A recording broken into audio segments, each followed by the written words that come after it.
بسم اللہ الرحمن الرحیم۔ عیسیٰ علیہ السلام یا تو اگر ہجرت کرتے یا جب انہیں معلوم ہو گیا تھا کہ میرے قتل کا فتویٰ ہو گیا ہے تو آپ وہاں سے ہجرت کر سکتے تھے، لیکن اپنے ساتھیوں کو تو لے کر جاتے نا، اپنے حواریین کو لے کر جاتے، اور کہتے ہیں 12 حواریین کے علاوہ اور بھی کوئی 70 کے قریب لوگ تھے جو ان پر ایمان لائے تھے، ان کو لے کر جاتے، کسی جگہ اگر آپ آباد ہوتے، وہاں ایک نئی جو ہے بستی بنتی، وہاں مسلمانوں کی ایک آبادی ہوتی، تو ان میں سے تو کوئی شے بھی نہیں ہوئی، بات ہی ختم ہو گئی۔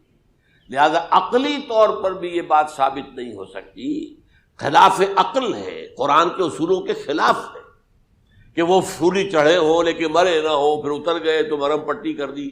اچھا، کیا رومنوں کو اور یہودیوں کو پتہ نہیں چلا کہ مریم پٹی ہو رہی ہے اس کی اور عیسیٰ مرا نہیں ہے؟ اگر ان کے پتہ چل جاتا تو کیا وہ چھوڑ دیتے؟ اب مرہم پٹی کے بغیر تو 12 جو شخص سولی پر لٹکا رہا ہے وہ تو تقریباً مردہ ہی ہوتا ہے نا۔ وہ چلیے ہو سکتا ہے کہ کوئی ایسا امکان ہو کہ اس کی نبض ابھی چل رہی ہو اور وہ اتار لیا جائے اور مرہم پٹی کر لی جائے تو بچ جائے، لیکن یہ کہ پھر اس کے بعد وہ اگر وہاں سے ہجرت کرتے تو وہاں سے وہ اپنے حواریین کو لے کر جاتے اور کسی نئی جگہ پر جا کر آباد ہوتے۔ ان دونوں اعتبارات سے یہ بات ناقابل قبول ہے، ناقابل یقین ہے۔ لیکن اسی مسئلے کو لے کر انہوں نے جو جیسا کہ میں نے بتایا تھا، وفات ہو گئی، کیسے ہو سکتا ہے ہمارے نبی جو سید المرسلین ہے وہ تو زیر زمین دفن ہو گئے اور یہ جو آسمان پر اٹھا لیے گئے، یہ کیسے ہو سکتا؟ بس اس کے اوپر عام لوگ جو ہیں وہ متاثر ہوئے، اور خاص طور پر وہ سائنٹیفک مائنڈ جو بن گیا تھا، تو چونکہ سائنس کے اس خاکے کے اندر وہ بات فٹ نہیں بیٹھتی، لہذا ان لوگوں نے اس کو قبول کیا۔ اب یہ کہ یہ جو واحد استثناء ہوا ہے یہ کسی اور کے ساتھ نہیں ہوا۔ ویسے حضرت مسیح کی پوری شخصیت مستثنیٰ ہے، بن باپ کے تو کوئی اور رسول پیدا ہوا ہی نہیں، نہ نبی پیدا ہوا۔ پھر وہ معجزے جو حضرت مسیح کو ملے کسی نبی کو نہیں ملے۔ حضرت صالح کو ایک ہی معجزہ ملا تھا نا ایسا کہ لوگوں نے کہا کہ تم یہ اس چٹان میں سے ابھی ایک گابن اونٹنی برآمد کر کے دکھا دو، وہ دکھا دی گئی، پھر ہلاک کر دیے گئے۔ لیکن جو اور معجزے حضرت مسیح کو دکھائے وہ بچپن میں بولے ہیں، گود میں تھے یا پگوڑے میں تھے، بولے ہیں انی عبداللہ آتانی الکتاب وجعلنی نبیا۔ یہ بات نہ ہوتی تو حضرت مریم کے کیا حشر کرتی قوم کہ تمہاری بغیر شادی کے یہ کہاں سے لے آئی ہو تم، یہ تو ولد الزنا ہے۔ تو یہ سارا معاملہ جو ہے حضرت عیسیٰ بولے ہیں وہاں پہ، خود وہ بچہ بولا ہے۔ اب اس کے بعد بولنے کی لوگوں کے اندر کیا گنجائش تھی؟ زندہ کو مردہ کر دینا، خوب میں اذن اللہ، مردہ زندہ ہو گیا، اور تخلیق حیات، ایک پرندہ بنانا گارے کا، پھونک مارنا اور اڑتا ہوا پرندہ بن جائے، ایک کوڑی کے جسم پر ہاتھ پھیرنا اور کوڑ ختم، ایک مادرزاد اندھے کی آنکھوں پر ہاتھ پھیرنا اور بینائی آ گئی۔ یہ سارے معجزات مستثنیٰ شخصیت، ان کا یہ استثناء کیوں کیا گیا؟ یہ بڑی تلخ بات ہے، یہ یاد کر لیجیے، کیونکہ یا تو قوم اسی وقت ہلاک کر دی جاتی جیسا کہ ہوا قوم نوح، قوم ہود، قوم عاد، قوم ثمود، قوم شعیب، یہ ہوا کہ نہیں ہوا؟ اور صدوم اور عمورہ کی بستیاں جہاں حضرت لوط بھیجے گئے، اور آل فرعون جو ہلاک کیے گئے، یا تو پوری قوم ہلاک کی جاتی؟ نہیں، یہ یوں سمجھیے کہ اس پورے معاملے کو درمیان میں سے ایک وقفہ دے دیا گیا، حضرت عیسیٰ کو اٹھا لیا گیا، اور حضرت عیسیٰ دوبارہ آئیں گے۔ یہ کیوں کیا گیا؟ اب اس میں بڑی تلخ بات آپ سے کہہ رہا ہوں، یہ آپ کے لیے قبول کرنا آسان نہیں، حلق سے نیچے اٹھنے کی مشکل سے۔ اس قوم کو زندہ رکھا گیا ہے جو ملعون اور مغضوب علیہم قوم ہے۔ سب سورہ فاتحہ میں مفسرین لکھتے ہیں ضالین یہ نصارہ ہے اور مغضوب علیہم یہ یہودی ہے، اور قرآن کہتا ہے لعن الذین کفروا من اہل الکتاب علی لسان داؤد وعیسی ابن مریم، لعنت کی گئی ایک ملعون اور مغضوب قوم کے ہاتھوں آخری امت محمد، اور اس کا بھی بہترین حصہ، اس پر عذاب ان کے ہاتھوں آئے گا، عربوں پر عذاب یہودیوں کے ہاتھوں، اس لیے ان کو بچایا گیا۔ یہ میں نے کئی دفعہ واقعہ سنایا، مولانا اسلائی صاحب بتایا کرتے تھے، کیونکہ وہ راجپوت تھے، یو پی کے راجپوت مشرقی حصے کے، کہ ہمارے ہاں کوئی نوجوان اگر کوئی بڑی گری ہوئی حرکت کرتا تھا تو اس کے سر پر چمار کے ذریعے، چمار کے ہاتھوں جوتا لگوایا جاتا تھا۔ اگر راجپوت کے سر پر راجپوت کا جوتا گرا تو چلو تکلیف تو ہوئی، لیکن یہ کہ راجپوت کا جوتا گرا ہے نا، پڑا ہے.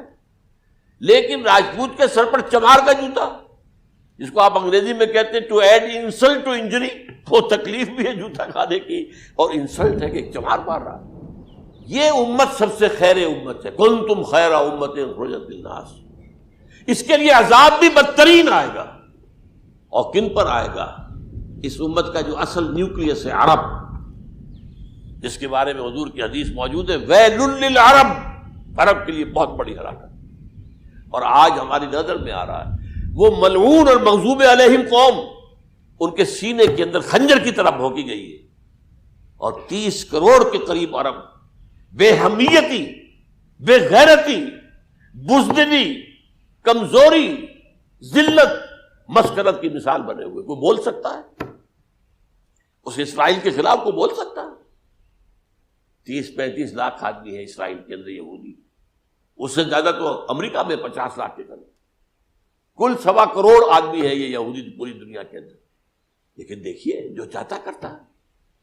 جب چاہا اس نے عراق کے ایٹمک انسٹالیشن کو تباہ کر دیا، اور سعودی عرب کی فضا میں اس کو فیول کیا ہے انہوں نے، دوبارہ ریفیولنگ جو ہوئی ہے ان کے جہازوں کی، وہ سعودی عرب کی فضا میں ہوئی.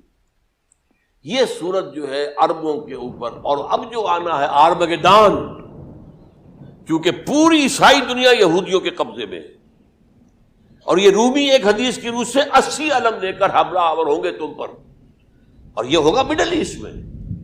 آپ کو معلوم ہے پوری دنیا میں کہا جا رہا ہے 3rd ورلڈ وار جو ہونے والی ہے وہ مڈل ایسٹ میں ہوگی.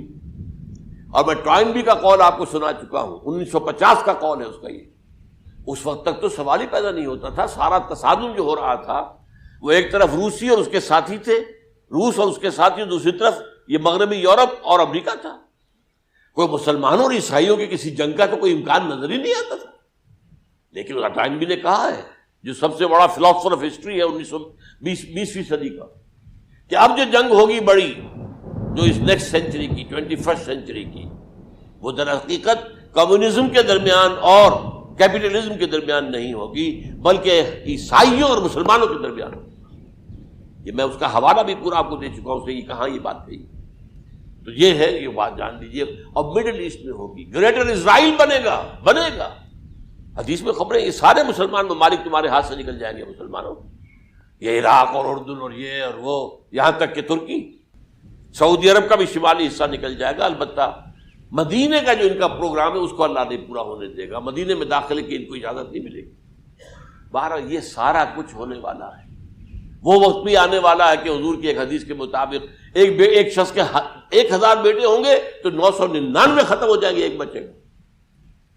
یہ وقت بھی آنے والا ہے کہ حضور فرماتے ہیں اتنی بڑی جنگ ہوگی، اتنی خوریزی ہوگی کہ پوری زمین اٹھ جائے گی لاشوں سے. تو پرندہ جو ہے، کوئی ایک تو پرندے ہوتے ہیں کہ جو مردار خور ہے، گدھ ہے، وہ تو بڑی خوشی سے اتریں گے، تناول فرمائیں گے لاشوں کو. اسی طریقے سے کوے ہیں، چیلے ہیں. لیکن جو نفاست پسند پرندے ہیں وہ لاش کے اوپر اترنا نہیں چاہتے. تو ایک پرندہ اڑتا چلا جائے گا، اسے کہیں زمین پر اترنے کی جگہ نہیں ملے گی، لاشیں ہی لاشیں ہوں گی، یہاں تک کہ وہ تھک ہار کر اس کے جو ہے پر جواب دے جائیں گے. گرے گا تو لاش پر گرے گا. یہ وقت آنے والا، اور یہ یہودیوں کے ہاتھ میں، یا یہودیوں کے جو سپورٹرز ہیں اس وقت، جو ان کے ہاتھ میں آلہ کار ہے، ان کے ہاتھوں آنا ہے.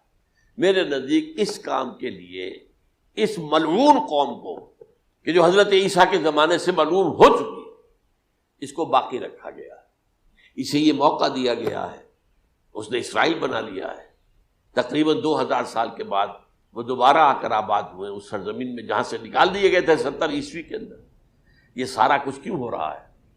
تو در حقیقت میرے نزدیک واللہ عالم حکمت خداوندی اس میں یہ ہے، انہیں روک کر رکھا گیا ہے اور حضرت عیسیٰ کو اٹھا لیا. پھر وہی عیسیٰ آئیں گے اور انہی کے ہاتھ میں یہ ہلاک ہوگی. سوائے اس کے، چونکہ جو ایک میں نے آپ کو کئی دفعہ حوالہ دیا ہے، فلاڈلفیا ٹرمپٹ ایک رسالہ نکلتا ہے پروٹیسٹنٹ عیسائیوں کا. انہوں نے یہ لکھا ہے، اس نے لکھا ہے ایک پرچے کے اندر کہ جب حضرت مسیح آئے گی، اینٹی کرائسٹ ہوگا. وہ لکھا اس نے کہ وہ یہودی ہوگا، حالانکہ وہ پرو یہودی ہے. وہ جتنے بھی یہ جو کرسچن زائنسٹ ہیں، یہ تو یہودیوں سے بڑھ کر زائنسٹ ہیں، ان کے بڑے سپورٹر ہیں. تو لیکن اس نے لکھا ہے اینٹی کرائسٹ ول بی اے جیو. ابھی کچھ عرصے پہلے آپ کو یاد ہوگا نوسٹریڈیمس کا بڑا چرچا ہو گیا تھا، اس کی جو ہے وہ پیشن گوئیاں اور یہ کہ ایک مسلمان ہوگا اینٹی کرائسٹ، اور صدام کے بارے میں اشارے کیے جا رہے تھے کہ وہ اینٹی کرائسٹ ہوگا وغیرہ وغیرہ. لیکن انہوں نے لکھا ہے کہ وہ اینٹی کرائسٹ یہودی ہوگا، اور اس نے لکھا 80% یہودی قتل ہو جائے گا. یہ میں نے ایک تعویل کی ہے اپنے ذہن میں کہ 20% شاید وہ ہوں جو حضرت عیسیٰ کی جو سیکنڈ کمنگ ہے آمد ثانی کے موقع پر ان پر ایمان لے آئیں اور وہ بچ جائیں. لیکن جو بھی حضرت عیسیٰ کا انکاری ہوگا وہ ختم کر دیا جائے گا. جیسے قوم نوح ختم ہوئی، قوم ہود ختم ہوئی، قوم عاد ختم ہوئی، قوم صالح ختم ہوئی، اسی طریقے سے. تو یہ قانون خداوندی پورا ہونا ہے. بس ایسے ہی ہے جیسے کسی کو پھانسی کا حکم تو ہو گیا ہو لیکن ابھی ایگزیکیوشن نہ ہوئی ہو. ہوتا ہے 2 سال 3 سال گزر جاتے کہ پھانسی کا حکم ہے لیکن یہ کہ اب وہ پھانسی نہیں ہو رہی ہے، وہ اپیلوں در اپیلوں معاملہ چل رہا ہے. یہ ہے میرے نزدیک واللہ عالم، اللہ تعالیٰ نے یہ کوڑا ان مسلمانوں کے لیے رکھا ہوا ہے کہ جن کے رتبے ہیں سوا، ان کی سوا مشکل ہے. جتنا اونچا مقام اللہ نے دیا عربوں کو، ان میں حضور کو اٹھایا، ان کی زبان میں اپنا آخری کلام نازل کیا، تو ان کی ذمہ داری بھی بہت ہے. جن کے رتبے ہیں سوا، ان کی سوا مشکل ہے.